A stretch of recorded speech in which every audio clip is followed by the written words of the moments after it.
My daughter sat at the edge of the couch, legs swinging, eyes full of hope. All around her, cousins tore open wrapping paper, shouting with joy, laughing, showing off their gifts. One held up a glittery pink tablet. Another jumped up and down with a remote-controlled drone. The room was buzzing with excitement, and Maya just watched, waiting for her turn.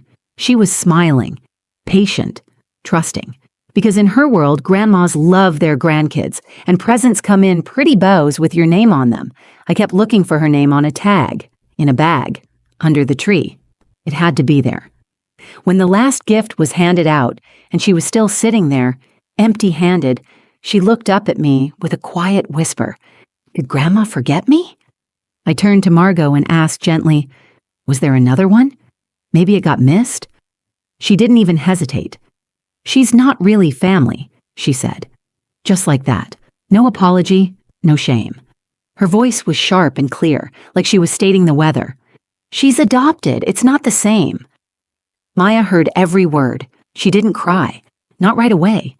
She just nodded, as if that explained everything.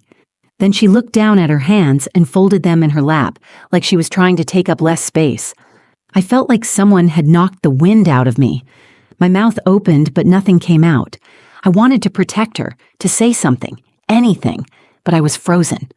And the worst part? No one else said anything either. Cousins glanced at each other. My sister-in-law looked away. Caleb sat beside me, jaw clenched, eyes locked on his mother. But even he didn't speak. We stayed for dinner. We went through the motions. Maya never brought it up again. That night, back at the guest room, Caleb opened the drawer of his suitcase and pulled out a manila folder. He looked at me and said, I brought it in case she did something like this. I was hoping I wouldn't need it. He left the house alone just after midnight with that folder in his hand. I didn't ask what was inside. I didn't have to. Whatever he said to her, whatever she read in that envelope, she didn't laugh the next morning. And she never called Maya not family again. This happened last Christmas. It was supposed to be one of those big family gatherings where everything looks picture perfect. Fireplace crackling, matching pajamas, cider on the stove, kids running around the house like it's a playground. Margot, my mother-in-law, goes all out. She has this Pinterest board kind of holiday style. She's the type who sets out cloth napkins folded into trees and names each cheese on the platter with a little chalkboard stick. She's also the type of woman who believes in how things should be. I've been married to her son Caleb for 10 years.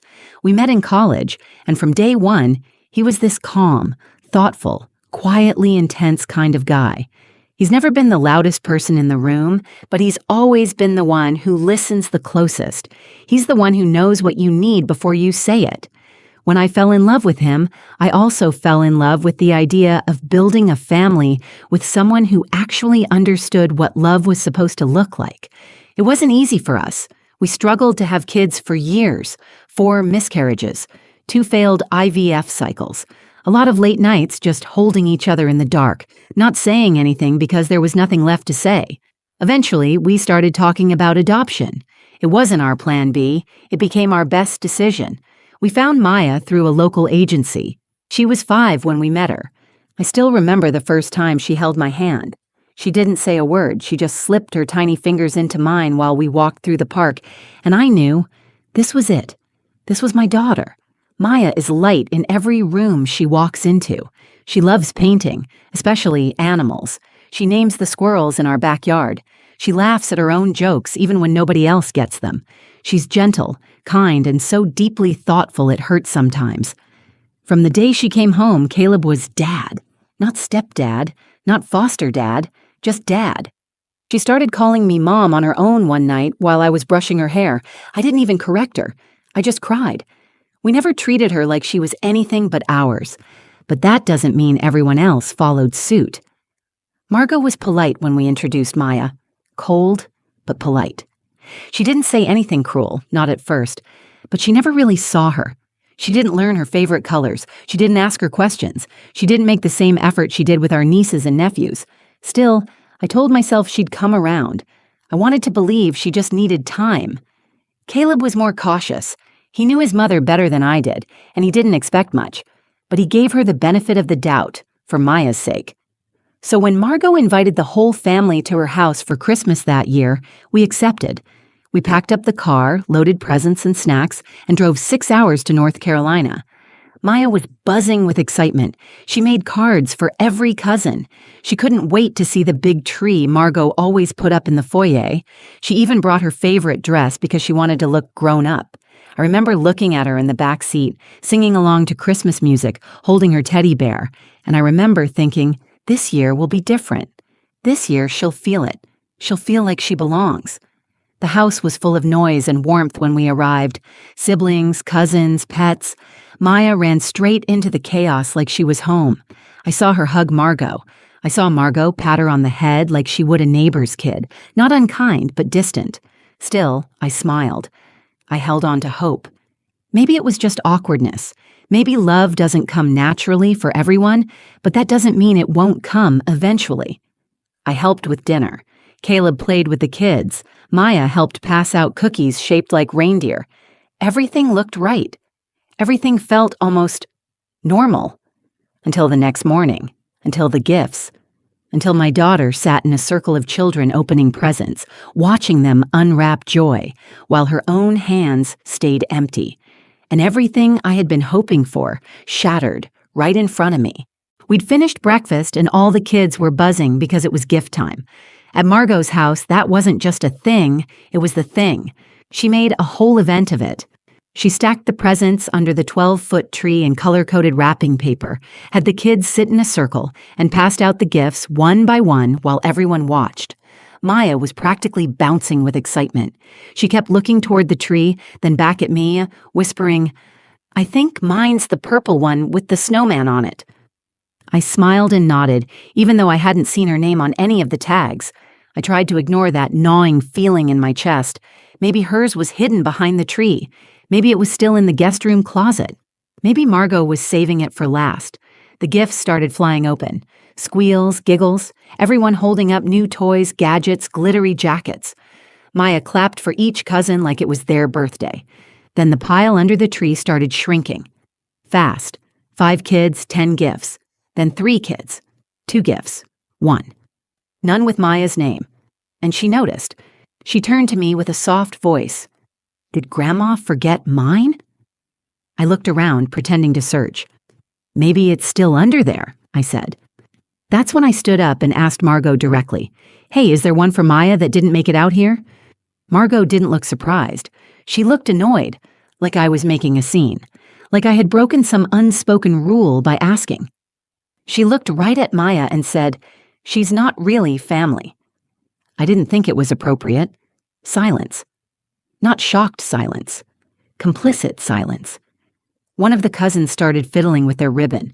My sister-in-law cleared her throat and busied herself with the trash bag for wrapping paper. No one looked at me. No one looked at Maya. I looked down at my daughter. Her face didn't crumble. She didn't cry. She just blinked slowly, like she was trying to figure out what she did wrong. And then, God, it was the way she nodded.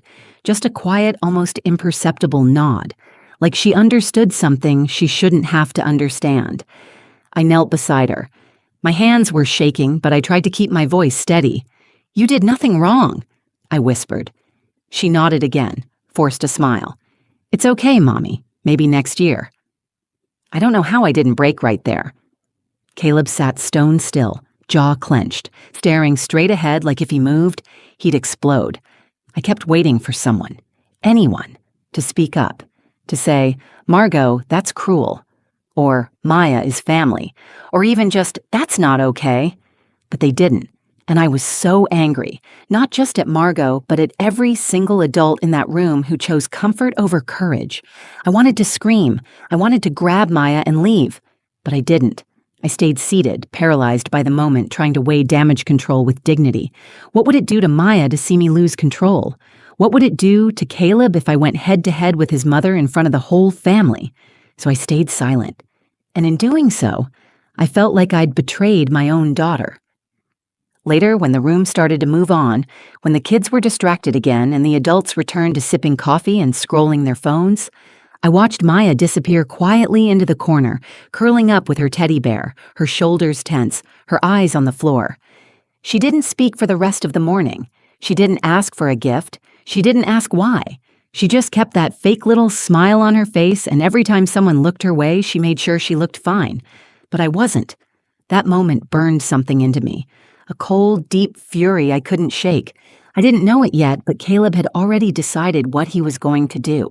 He'd seen enough, and he wasn't going to let that silence stand for another day. That night, the house was quiet. Too quiet.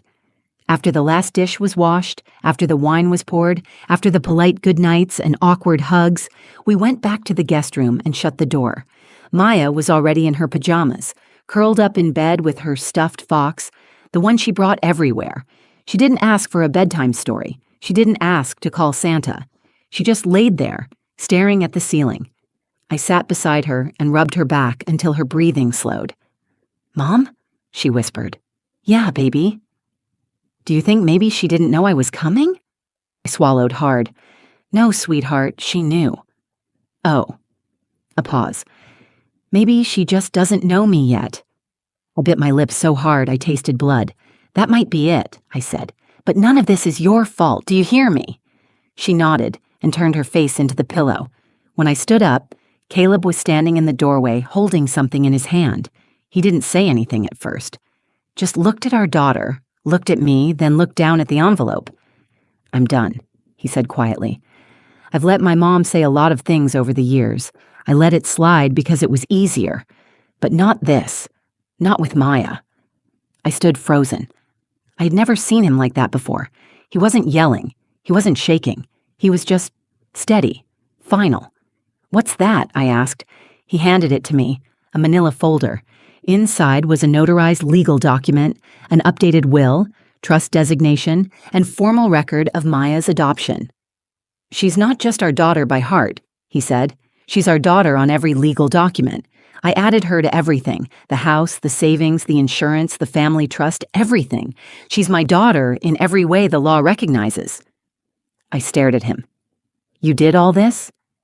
"I started the paperwork months ago. I wanted to make it official in every possible way. I just didn't tell anyone. I figured if my mom ever crossed a line, I'd have what I needed." I felt my knees go weak. "So what are you going to do with it?" He looked at the clock. Midnight. He grabbed his coat. "I'm going to show her exactly who Maya is." I didn't try to stop him. I didn't tell him to calm down. I just nodded and sat down on the bed, listening to the front door creak open, then close behind him. I don't know what she thought when he showed up unannounced. I don't know if she expected a lecture or an argument, but I do know she didn't expect the folder. He walked into her house, his childhood home, and sat at the kitchen table across from her. "I'm not here to yell," he told her. "I'm not even here to ask for an apology. I'm here to give you a choice." He slid the folder across the table. She opened it. He watched her face as she read. He told her, "This is Maya's name, in every legal place that matters. If you want to keep pretending she's not family, that's your choice. But if that's your choice, then I'm not your son anymore. Because I won't raise my daughter in a family that treats her like a guest." She tried to interrupt. He didn't let her. He told her about the way Maya clapped for her cousins, about how she hugged her and called her grandma, about how she went to sleep wondering what she did wrong. Then he said, "You've got one shot to fix this. One. Because next Christmas, we'll be somewhere else." And then he stood up and left. Back in our room, he didn't say much, just laid down beside me and took my hand. I didn't sleep. I stared at the ceiling just like Maya had, thinking about how many times I'd kept the peace at the expense of my child. But something changed that night. Something shifted in both of us. We weren't going to let silence protect cruelty anymore. And for the first time in a long time, I felt like we were on the same page, not just as husband and wife, but as parents. The kind who show up when it matters. The next morning, something felt different. The house was quiet, but not in that peaceful holiday morning kind of way. It was stiff, tense, like everyone was walking around trying to pretend nothing had happened, but knowing that something had. Maya sat at the kitchen table with a cup of hot chocolate Caleb had made her. She stirred it slowly, humming to herself. Her eyes were brighter than the night before, but still tired. I was just about to ask her if she wanted to go for a walk when we heard a knock on the guest room door. It was Margot. She didn't look like herself. The usual poise, the tight smile, the polished perfection, it was gone. She looked smaller somehow, quieter. "Can I come in?" she asked. Caleb didn't answer. I nodded. She stepped in holding a wrapped box, medium-sized silver paper, no ribbon. She walked over to Maya, bent down beside her chair, and placed it in front of her. "I forgot this yesterday," she said. Maya looked at her, then at the box. Her hands didn't move toward it. Margot cleared her throat. "I made a mistake." Her voice was low, tired. "And I'm sorry. I was wrong." She didn't say it to me. She didn't say it to Caleb. She said it to Maya. "I let something in my head convince me that family is just blood, but I forgot that family is love, and you've loved me from the start, more than I deserve." Maya glanced at me, unsure. I gave her a little nod. She carefully unwrapped the gift. Inside was a set of watercolor paints, professional grade, not the kiddie kind, a fresh sketchbook, and on top, a card. She opened it and read quietly. Her lips moved, but I couldn't hear the words. Then she looked at Margot. "You want me to draw you something?" Margot's eyes filled with tears. "I'd like that very much." Maya nodded. "Okay." No smile, no dramatic reunion, just a simple okay. But that okay meant everything. After Margot left the room, I turned to Caleb. He didn't look smug. He didn't say, "I told you so." He just let out a long breath and sat down beside me. "You think it'll last?" I asked.